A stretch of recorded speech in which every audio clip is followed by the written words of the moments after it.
الحمدللہ والصلاة والسلام علی رسول اللہ اما بعد رب اشرح لی صدری ویسر لی امری واحلل عقدۃ من لسانی یفقهوا قولی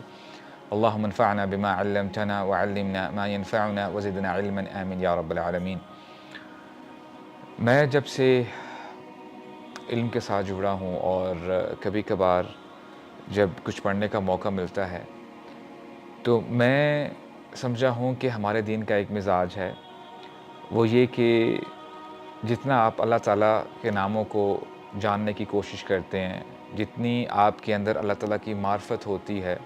آپ اللہ تعالیٰ کو پہچانتے ہیں، اتنا ہی آپ کو سمجھ میں یہ بات آتی ہے کہ اللہ تعالیٰ بہت غفور الرحیم ہیں، رحم فرمانے والے ہیں۔ اللہ کے ناموں میں سے ایک نام الجبار ہے، جس کا مطلب یہ ہے کہ وہ مظلوموں اور کمزوروں کو سہارا دیتے ہیں، اور جن لوگوں کے دل ٹوٹے ہوئے ہوتے ہیں ان کو بھی سہارا دیتے ہیں، ان کے دلوں کو دوبارہ جوڑتے ہیں۔ اور اس کے ساتھ ساتھ اللہ کے ناموں میں سے ایک نام الستیر ہے، ستار ہے، جو لوگوں کے گناہوں کو چھپاتا ہے۔ ایک حدیث جس کے راوی ابو ذر ہیں رضی اللہ عنہ، وہ فرماتے ہیں کہ اللہ کے نبی ایک دفعہ صحابہ کرام کے درمیان بیٹھے تھے اور فرما رہے تھے کہ انی لاعرف، یقیناً میں اس شخص کو جانتا ہوں، پہچانتا ہوں جو جنت میں سب سے اینڈ پہ جائے گا، اور یہ وہ شخص ہوگا جو سب سے اینڈ پر جہنم سے نکالا جائے گا۔ تو اللہ تعالیٰ فرمائیں گے فرشتوں سے اعرضوا علیہ صغار ذنوبہ وارفعوا عنہ کبارہا، کہ اس کے جو چھوٹے گناہ ہیں، صغیرہ گناہ ہیں، وہ سامنے لے کے آؤ، اور جو اس کے بڑے گناہ ہیں، گناہ کبیرہ، ان کو چھپا دو، پیچھے کر کے رکھو فی الحال۔ اور پھر فرشتے اس بندے سے سوال کریں گے عملت کذا و یوم کذا، وہ پوچھیں گے کہ کیا تو نے یہ کام کیا، فلاں دن کیا، اور وہ اسے سوال کرتے رہیں گے چھوٹے گناہوں کے اوپر۔ اور جب یہ سلسلہ چل رہا ہوگا تو وَهُوَ مُشْفِقٌ مِّن كِبَارِ ذُنُوبِهِ، اب وہ اپنے اندر سوچے گا ذہن میں کہ اگر یہ معاملہ میرے چھوٹے گناہوں کے ساتھ ہے تو then what would happen if my big sins, my major sins are exposed، جب میرے بڑے گناہ اگر سامنے لائے جائیں گے تب میں کیا جواب دوں گا۔ ظاہری سی بات ہے قیامت کے دن بندہ کوئی ایکسکیوز نہیں کر سکے گا، وہ یہ نہیں کہے گا یا اللہ I've overslept، اور میں نے کر دیا، وہ کر دیا، کیونکہ اللہ تعالیٰ کو تو سب کچھ پتہ ہے۔ ابھی یہ اس کے ذہن میں چل رہا ہوگا تو اللہ تعالیٰ حکم دیں گے فرشتوں کو بدلوا مکان کل سیئۃ حسنہ، اس کے جتنے بھی چھوٹے گناہ ہیں، ٹاکنگ اباؤٹ مائنر سنس، چھوٹے گناہوں کی بات ہو رہی ہے، ان کو نیکیوں میں تبدیل کر دو، just convert them into good deeds۔ اب جب وہ یہ پروسیس سٹارٹ کریں گے، چھوٹے گناہوں کو جب نیکیوں میں وہ کنورٹ کریں گے، اب یہ بندہ کیا کہے گا؟ یہ کہے گا یا رب ان لی ذنوب لم اراہا، اے اللہ، اے میرے رب، میرے کچھ ایسے گناہ ہیں جو میں نہیں دیکھ رہا۔ یعنی یہ اپنے بڑے گناہوں کے بارے میں پوچھے گا، سبحان اللہ، کہے گا اے اللہ میرے بڑے گناہ بھی ہیں جو مجھے ابھی نظر نہیں آ رہے۔ تو یہاں سے آپ سمجھ جائیں کہ انسان کا کیا مزاج ہے کہ وہ یہ سوچے گا کہ اگر میرے چھوٹے گناہوں سے کنورٹ ہو رہی ہیں نیکیاں، چھوٹے گناہ نیکیاں بن رہے ہیں، then what about the major sin، تو بڑے گناہ وہ جب کنورٹ ہوں گے تو وہ بڑی نیکیاں بن جائیں گی۔ تو جب یہ سلسلہ چل رہا ہوگا تو اللہ کے نبی جب یہ حدیث بتا رہے تھے تو ابو ذر غفاری رضی اللہ عنہ فرماتے ہیں کہ ہمارے نبی اتنا زیادہ مسکرائے کہ ان کے دندان مبارک وہ اپیرنٹ ہو رہے تھے۔ اس انسیڈنٹ سے ہمیں پتہ چلتا ہے کہ when Allah says he is الجبار، تو یہ مطلب ہے الجبار کا کہ اللہ تعالیٰ جب کسی بندے کا معاملہ پھنسا ہوگا قیامت کے دن تو اللہ تعالیٰ اس کو ریکنسائل کریں گے، اور جس کی وجہ سے وہ بندہ جنت میں جائے گا۔ اور کبھی کبھار بندہ یہ سوچتا ہے کہ میں نے اپنی اتنی زندگی گزار دی ہے نافرمانی میں، کیا مجھے دوبارہ موقع مل پائے گا؟ اور جب آپ اپنے اسلاف کی ہسٹری پڑھتے ہیں، ٹاکنگ اباؤٹ صحابہ کمپینینز کی جب آپ سٹوری پڑھتے ہیں تو آپ کو پتہ چلتا ہے کہ یہ زمانہ ایسا زمانہ تھا کہ جہاں پہ لوگ شرابی تھے، شراب پیتے تھے، they were into drugs, alcohol، اس کے علاوہ قتل کرنا معمولی بات تھی، بچوں کو زندہ دفن کیا جاتا تھا، گیمبلنگ عام تھی، یعنی کوئی بھی بڑا گناہ جس کو ہمارا دین بڑا گناہ کہتا ہے اس زمانے میں وہ گناہ عام تھا۔ اور یہ وہی لوگ تھے جو پہلے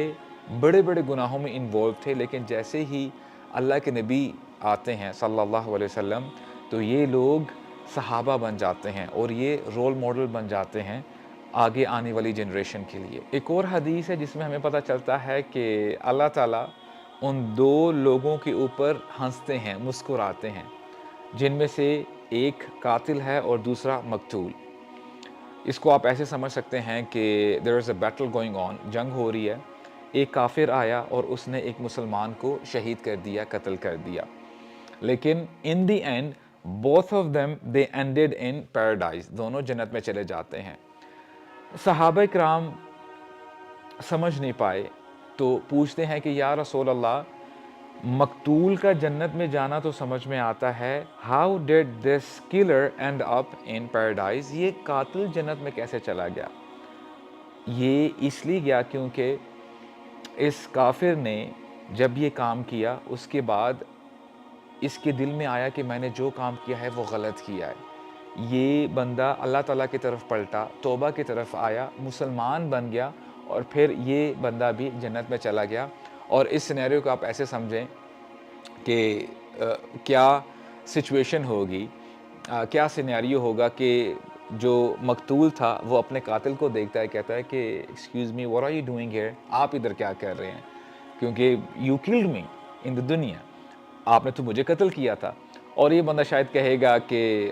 برادر نو ہارڈ فیلنگز، آئی ایکسیپٹڈ اسلام۔ تو اللہ تعالیٰ ان دونوں کو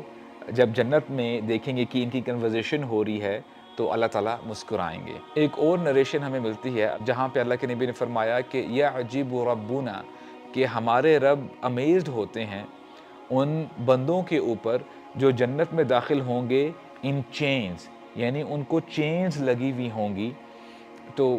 صحابہ کرام نے پوچھا یا رسول اللہ ہم سمجھ نہیں پائے، آپ پلیز الیبوریٹ کریں، ہمیں ایکسپلین کریں۔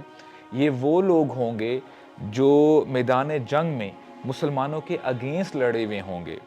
لیکن ہوگا کیا، انہوں نے جنگ میں ہو سکتا ہے بہت سارے مسلمانوں کو شہید کیا ہو، زخمی کیا ہو، نقصان پہنچایا ہو، لیکن ان دی اینڈ دے ور کاٹ، ان کو پکڑا گیا اور ان کو چینز میں بند کیا گیا۔ لیکن اس حالت میں ان لوگوں کو سمجھ میں آ گئی کہ اسلام ہی سچا دین ہے، ان لوگوں نے اسلام قبول کیا، اور پھر یہی لوگ جنت میں جائیں گے، کیونکہ اللہ کے نبی نے فرمایا نا کہ دنیا میں تم جیسے رہے تھے یا جیسے اینڈنگ تمہاری اس دنیا میں ہوگی، انما الاعمال بالخواتیم، تو اسی طرح ہی تمہیں قیامت کے دن لے کے جایا جائے گا۔ So these people will end up in the in the day of judgment with the chains، ان کو قیامت کے دن چینز میں لے کے جایا جائے گا۔ اور اس کو آپ ایسے بھی سمجھ سکتے ہیں کہ when you talk about خالد بن ولید رضی اللہ عنہ، یہ وہ صحابی ہیں کہ جن کی وجہ سے ابھی انہوں نے اسلام قبول نہیں کیا ہوا ہوتا اور غزوہ احد چل رہی ہوتی ہے، بیٹل ابھی کنٹینیو ہوتی ہے، مسلمانوں کو کتنا شدید نقصان اٹھانا پڑتا ہے، تقریباً 70 صحابہ شہید ہوتے ہیں۔ اور یہ سب کچھ کیسے ہوا؟ خالد بن ولید کی وجہ سے ہوا، کیونکہ خالد بن ولید اس وقت دشمن کی سائڈ پہ ہوتے ہیں، انہوں نے اسلام قبول نہیں کیا ہوا ہوتا۔ اور اتنا کچھ کرنے کے باوجود کچھ سال گزر جاتے ہیں، اللہ کے نبی ایک میسج بھیجتے ہیں، خالد بن ولید کے جو بھائی ہیں وہ اسلام قبول کر چکے ہوتے ہیں، کہتے ہیں کہ یہ میرا میسج خالد تک پہنچا دینا، اور وہ میسج یہ ہوتا ہے ما مثلک یجہل الاسلام یا خالد، کہ اے خالد تمہارے جیسا سمارٹ شخص، a person like you, an intelligent person, a person of intellect، ابھی تک اسلام قبول نہیں کر رہا، مجھے سمجھ میں نہیں آ رہی، you have to accept اسلام۔ یعنی اللہ کے نبی یہ انڈیکیشن دے رہے ہیں خالد بن ولید کو کہ اتنا کچھ ہونے کے باوجود تمہارے پاس ابھی بھی راستہ ہے، تم ابھی بھی جنت میں جا سکتے ہو، تمہارے سارے گناہ معاف ہو سکتے ہیں۔ اور پھر ہمیں پتہ ہے کہ ایک سائڈ پہ خالد بن ولید سے جو بڑی غلطی ہوئی، کتنے بڑے بڑے صحابہ شہید ہو جاتے ہیں، حضرت حمزہ ہیں، مصعب بن عمیر ہیں، اور لسٹ بہت زیادہ ہے، لیکن اس کے بعد خالد بن ولید سیف من سیوف اللہ بن جاتے ہیں، یعنی اللہ کی تلواروں میں سے ایک تلوار، یہ ان کا ٹائٹل بن جاتا ہے۔ ابھی جتنے بھی ہم نے نریشنز پڑھی ہیں، ان نریشنز کو سمجھ